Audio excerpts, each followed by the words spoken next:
आफ्नै नन्द भूमिकाको बेइज्जत गर्न खोजेको भनेर ठूलो आरोप लागेको छ। यही आरोप लागेका कारणले गर्दाखेरि सबैजना घर परिवारको सदस्यको नजरमा बुन्टी नराम्रो देखेकी छिन्। बुन्टी नराम्रो देखेका कारणले गर्दाखेरि अहिले भने भूपेन्द्रको परिवारमा धेरै झगडा परेको कुरा पनि हामी सबैलाई थाहा छँदैछ। वास्तवमा विगतमा भूमिकामाथि दुर्व्यवहार भएको थियो अनि त्यो कुराहरू बुन्टीले गाउँभरिका मान्छेहरूलाई सुनाई भन्ने आरोप बुन्टीमाथि लगाएको छ। वास्तवमा यसरी बुन्टीलाई फसाउने योजना अरू कसैको नभएर भूपेन्द्रकै दुश्मन शङ्करहरूको हुन्छ।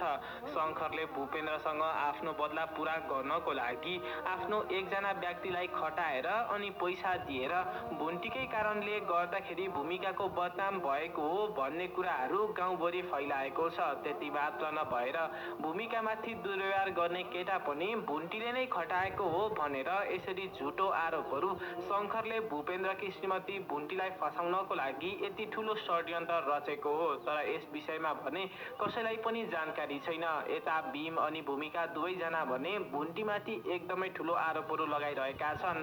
भूमिकामाथि दुर्व्यवहार भएको कुरा अनि घरको बेइज्जत र भूमिकाको बदनाम गर्नको लागि बुन्टीले नै भूमिकामाथि दुर्व्यवहार भएको कुराहरू गाउँलेहरूलाई सुनाउँदै हिँड्ने भन्ने आरोपहरू कसैमाथि नभएर बुन्टीमाथि नै लागेको छ। तर यस्तो केही पनि कुराहरू बुन्टीले भने गरेकी छैनन्।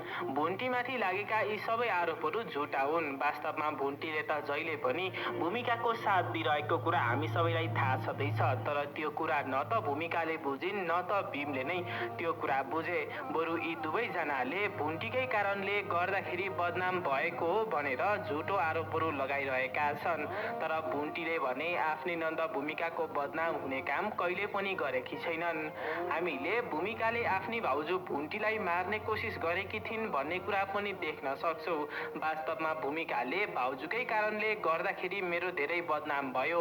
भाउजूको कारणले गर्दाखेरि ममाथि भएको दुर्व्यवहारको विषयमा सबै गाउँलेहरूले थाहा पाइसके। गाउँमा भएका आमा बुवाले पनि यो कुरा थाहा पाए। मेरो धेरै बदनाम भयो, बेइज्जत भयो। त्यही भएर म जसरी पनि आफ्नी भाउजूसँग बदला लिन्छु। भाउजूसँग बदला लिएर भाउजूलाई म मारेर नै छाड्छु। यो सोच भने भूमिकाले बनाएकी थिइन्। त्यही भएर भूमिकाले आफ्नी भाउजू बुन्टीलाई मार्ने कोसिस गर्छिन्। तर ठिक समयमा भूपेन्द्र त्यहाँ आउँछन् अनि आफ्नै श्रीमती बुन्टीलाई बचाउन सफल हुन्छन्।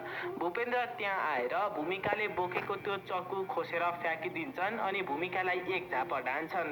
यदि ठिक समयमा भूपेन्द्र त्यहाँ आएका थिएनन् अनि भूमिकाको हातको चक्कु फ्याँकिदिएका या भनौँ खोसेका थिएनन् भने पक्कै पनि भूमिकाले आफ्नी भाउजूमाथि आक्रमण गर्न सक्थिन् अनि बुन्टीको मृत्यु पनि हुन सक्थ्यो।